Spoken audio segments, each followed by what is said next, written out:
A psicologia política é um campo considerado recente, heterogêneo e plural, formado por diversas linhas teóricas, diversas metodologias de investigação e intervenção. Mas primeiro pode ocasionar um estranhamento, colocar psicologia e política no mesmo plano. Porque quando o psicólogo pensa em política, geralmente tem um preconceito, achando que política refere-se apenas às questões dos partidos, do Congresso ou da corrupção que vemos por aí. Mas não, pensamos a política no âmbito mais micropolítico das configurações de forças e relacionadas ao desejo. Então, uma definição de política poderia ser a ação das relações de forças enquanto investimentos desejantes e que configuram processos instituintes e instituídos. Essas forças assumem distintos graus de organização e resultam na gestão da vida e na produção da subjetividade. Então, dessa forma, a política está difusa em distintas instâncias e não se restringe a participação nas organizações instituídas. E nessa perspectiva, muitas práticas se tornam políticas, pois estão imbuídas de forças, expressam regimes desejantes e governam a vida. Por isso que a gente fala em políticas do cotidiano, da família, políticas do corpo, da subjetividade e do desejo. Ou seja, pensar em psicologia política é trabalhar nessa concepção que provoca o encontro entre desejo e campo social, isto é, psicologia e política. Bom, mas além da disciplina, essa relação psicologia e política é muito mais complexa. A gente pode pensar nas obras e nos trabalhos que fazem uma política da psicologia, no caso, uma análise dessas configurações de forças, desses posicionamentos e dos efeitos que determinada linha ou prática da psicologia pode assumir, como também os trabalhos de uma psicologia da política. Então, como exemplo, no behaviorismo, podemos citar o Walden Chu como a constituição de uma sociedade utópica a partir dos conceitos da análise do comportamento. Podemos pensar em Totem e Tabu do Freud como uma psicologia da política, na questão das origens da civilização, etc. E também podemos pensar numa outra modalidade dessa relação entre psicologia e política, que é uma psicologia politizada. Uma psicologia politizada é aquela psicologia que assume engajamento, etc., que também é diferente da psicologia política, visto que a psicologia política é uma disciplina de conhecimentos que está se criando. Bom, dessa forma, uma definição que proponho é que a psicologia política tem como objetivo a análise da força em si mesma, sendo campo de análise das configurações de forças que se atualizam nos processos cognitivos, afetivos, comportamentais e de subjetivação, envolvidos no fenômeno investigado. E a psicologia política assume um compromisso ético-político de redução das relações de bloqueio e opressão.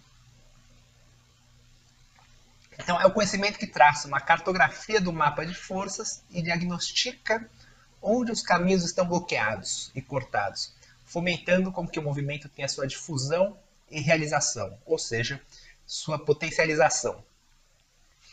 A história da psicologia política ela é longa, por mais que a disciplina tenha uma história curta. Então, para contar um pouco dessa história, separei em 4 tópicos. Primeiro, os precursores da psicologia política. Segundo, a sua fundação. Terceiro, a institucionalização. E quarto, a psicologia política na América Latina. Eu falo em precursores da psicologia política, diferenciando da fundação, porque é uma série de autores que foram importantes para o campo, mas que efetivamente não criaram a psicologia política. A gente pode pensar esses autores fazendo uma subdivisão regional territorial entre 4 distintas regiões ou países. O primeiro, mais importante, é a França, porque a gente tem referenciais teóricos como Durkheim, Tarde e principalmente Le Bon, que foram fundamentais para a constituição do campo. O Le Bon, todo mundo já leu, tem aquele livro chamado A Psicologia das Massas, e é emblemático, porque, de certa forma, analisa esse comportamento regredido, primitivo, dos grandes grupos. E, obviamente, é um trabalho que influencia várias reflexões até hoje, por mais que Le Bon tenha sido um autor eugenista elitista e conservador. Bom, a Itália também é um país importante para os pilares da psicologia política, porque estudou-se muito as elites políticas. Alguns autores famosos são Pareto, Mosca e Robert Michels. Michels tem um destaque maior, né, porque ele discutiu o que chama-se de oligarquização das minorias dirigentes, que é um fenômeno no qual lideranças de movimentos trabalhistas, que pertencem ao proletariado, ao negociar com as elites, passam a se identificar com elas, resultando assim uma espécie de aburguesamento. A Inglaterra também é um outro país importante como fundamento da psicologia política. A gente tem autores como Trotter, Wallace e William McDougall. Né? Uma diferença do McDougall é que, ao invés de pensar o comportamento primitivo dos grupos, ele trabalha com comportamento elaborado de grupo. Já o quarto bloco, o que eu categorizo como Alemanha, Áustria e Rússia, temos autores muito importantes que também contribuíram para a constituição do campo. Freud, como todo mundo já conhece, a sua obra social foi referência da primeira época, do primeiro período da psicologia política. Então, moral sexual civilizada, totem tabu, a psicologia das massas, o mal-estar, o futuro de uma ilusão, são textos fundamentais, né? Outros dois autores que são esquecidos, mas são muito importantes, são Marx e Lenin. Lenin abordou questões como a consciência política, a ação coletiva e o comportamento político. Diferente de Le Bon, pensava como que o grupo pode potencializar a organização e processo de conscientização. Então, obviamente, o Lenin deve ser, sim, citado como um precursor da psicologia política. Mas um certo esquecimento maior é feito ao Marx. Marx é pouco citado como um dos fundadores. Mas se pensarmos a psicologia crítica, a psicologia da libertação e toda a psicologia latino-americana, Marx é uma referência importantíssima, né? Então, penso que é um precursor que não pode ser esquecido. Bom, então citei brevemente os precursores, agora falarei dos fundadores da psicologia política. Os fundadores são os que efetivamente criaram a disciplina. E se subdividem em dois países, Alemanha e Estados Unidos. A Alemanha é onde a gente encontra os fundamentos teóricos da constituição da disciplina. Como todo mundo sabe, na década de 30 a gente tinha a ascensão do nazifascismo. Então era um problema concreto que se passava. Então a psicologia política começa com essa problemática com Reich, quando escreve seu livro Psicologia das Massas do Fascismo e cria a primeira revista de psicologia política e economia sexual. Essa tradição instaurada pelo Reich é adotada também por Marx Horkheimer, da Escola de Frankfurt, e Erich Fromm, que escreveu em 1941 o famoso livro O Medo da Liberdade. Bom, mas na Alemanha, infelizmente, não havia só perspectivas críticas contra o nazismo. Também tínhamos autores a favor do nazismo, né, como Popperhalter, que escreveu o primeiro livro de psicologia política em 1932 e fazia uma apologia ao Mein Kampf do Hitler. Ou também James, que escreveu um livro racista chamado O Antitipo. Né? Então é interessante ver que não necessariamente a psicologia política está a favor da liberação e das minorias sociais, mas também assume condutas relacionadas ao extremismo de direita. Né? Bom, mas a história oficial da fundação da psicologia política ocorreu nos Estados Unidos, quando Charles Marion ele quer articular os estudos da ciência política à psicologia. Mas quem efetivamente cria a psicologia política é Harold Lasswell, quando publica o livro Psicopatologia e Política. Esse livro, de certa forma, é uma aplicação da psicanálise para a leitura da conduta dos atores políticos. Né? Então, o Lasswell foi estudar na Europa com Alfred Adler, que era do círculo fundador da psicanálise, e, de certa forma, aplicou a tese da inferioridade social do Adler para o comportamento político. Né? Então, de certa forma, ele defende, né, que há um deslocamento de uma problemática privada para a ação política no espaço público, utilizando uma série de conceitos da psicanálise, né? Então, além do Lessel, outro marco fundador foi a imigração dos europeus para os Estados Unidos devido à Segunda Guerra, né? Então, a imigração de autores importantes, como também da psicologia social, como Kurt Lewin, Muzafer Sherif, e principalmente Adorno, Erich Fromm e Marcuse. Ou seja, né, esses autores eles migraram para os Estados Unidos e criaram uma produção exuberante que fundou a psicologia política, principalmente na obra A Personalidade Autoritária, de 1950. Esse trabalho é importantíssimo porque Adorno e companhia quiseram estudar o antissemitismo como forma de evitar a constituição de novas personalidades autoritárias. E esse trabalho de 1950 ele retoma toda a tradição da década de 30 instaurada por Reich. O que é muito interessante é que a personalidade autoritária é multimétodos. Então, eles utilizaram entrevistas psicanalíticas, a utilização de testes projetivos e a criação de uma escala no qual se utilizou muita estatística, né? Então, a gente tem o método Quali-Quant, que foi importantíssimo e que mostrou essa originalidade do trabalho de Adorno, né?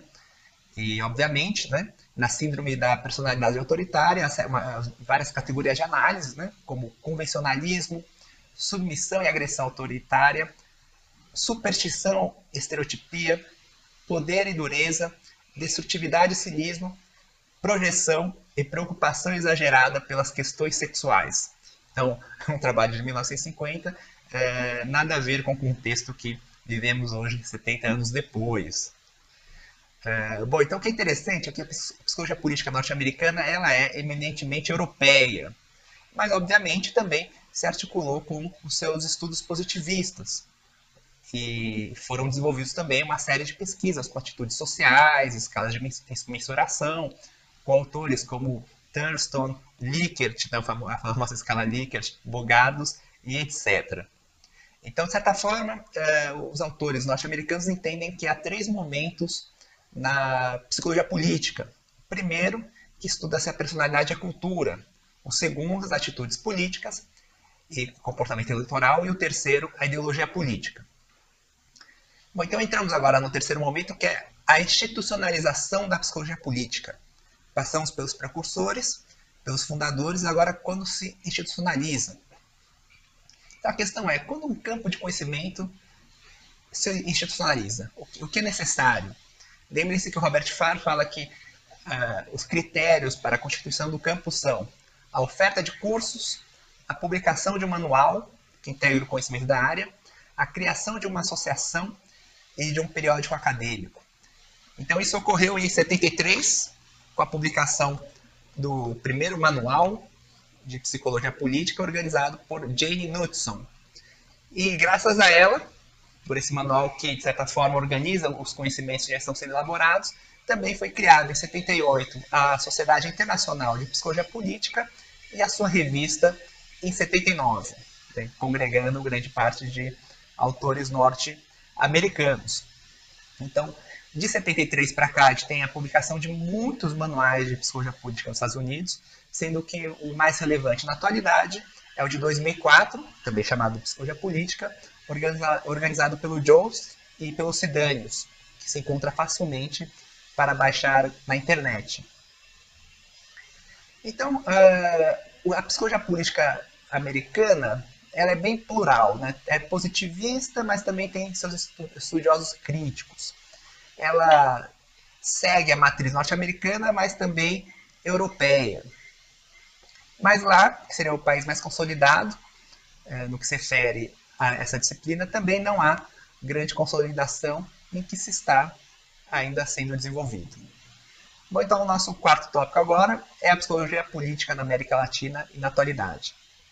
Na América Latina, a psicologia política é um pouco mais tardia e ela se constitui como uma resposta à crise da psicologia social. Porque havia, né, um certo descontentamento com uma certa neutralidade, positivismo da disciplina, em que se buscava uma psicologia mais crítica, mais engajada, mais politizada e militante. Lembre-se, né, que nos anos 60 e 70 o continente passava por ditaduras civis militares, oligarquias repressivas no poder e a miséria que nos marca até hoje. Então, o marco fundador foi a publicação desse livro, organizado pela Maritza Monteiro, Psicologia Política Latino-Americana, no qual há autores importantíssimos até hoje, né? Como o Martim Baró, Pablo Fernandes, Fernando Gonçalves Rey, Elizabeth Lira, etc. Né?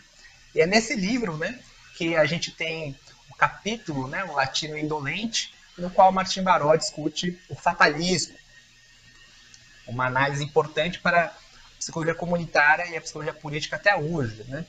E lembro que o Martim Baró apenas teve um livro publicado no Brasil, pelo meu amigo Fernando Lacerda Júnior, que é esse, né? Crítica e Libertação na Psicologia. Quer dizer, é o único livro do Martim Baró em língua portuguesa, sendo que ele é um dos autores principais para o campo, que infelizmente foi assassinado num massacre em 89 pela oligarquia civil e militar em El Salvador. Né?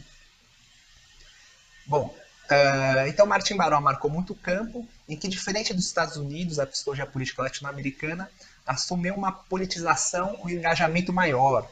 Então há uma forte implicação política com as minorias sociais e os processos de transformação social. Então os temas trabalhados do continente referem-se muito à participação política, movimentos e minorias sociais, como o movimento de trabalhadores rurais, de gênero e LGBT, minorias étnico-raciais, atuação do psicólogo nas políticas públicas, temas mais micropolíticos e etc.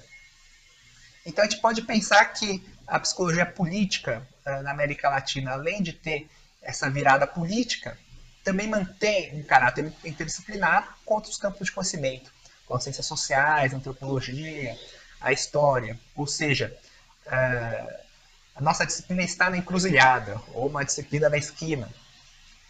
E do ponto de vista teórico, a gente percebe que há dois momentos principais. Primeiro, uma perspectiva mais crítica, mais marxista, e agora uma perspectiva mais construcionista social, sendo que também temos muitos estudiosos de Foucault que estão trabalhando na psicologia política. Bom, após a publicação desse livro, e no fim da década de 90, o campo tem um crescimento exponencial. No Brasil, a psicologia política foi estruturada a partir do grupo de trabalho da psicologia política da ANPEP. A ANPEP é a Associação Nacional de Pós-Graduação, né, de pesquisadores de pós-graduação na psicologia, e esse GT hoje é coordenado por mim. Então, essa foi a primeira publicação do GT referente à psicologia política, em 96. E em 97, né, os nossos professores, Leôncio Camino, Salvador Sandoval, publicaram esse livro. Em 2001, tivemos a publicação do nosso periódico, a Revista de Psicologia Política, que está sendo publicada até hoje. Em 2000 foi o primeiro congresso de Psicologia Política na PUC São Paulo. E na Argentina também temos o periódico Revista Eletrônica de Psicologia Política, que foi publicado em 2002, então um ano depois do nosso. Em 2011, no continente, foi criada a Associação Ibero-Latino-Americana de Psicologia Política, então, que mostra a consolidação do campo do continente. Né? Não só países da América Latina, mas também os países ibéricos, Portugal e Espanha.